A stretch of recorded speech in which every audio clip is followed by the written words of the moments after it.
یہ آدمی اپنے اندر تقوی اختیار کرے، اور تقوی اختیار کرنے کے لیے سب سے پہلے بنیادی چیز یہ ہے کہ اللہ سے مانگے۔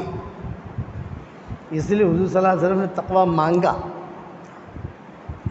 کہ اللہم آت نفوسنا تقواها وزکها انت خیر من زکاها انت ولیها و مولاها۔ یہ بہت بڑی دولت ہے جو آدمی کو دنیا میں بھی چمکاتی ہے، مرنے کے بعد بھی چمکاتی ہے۔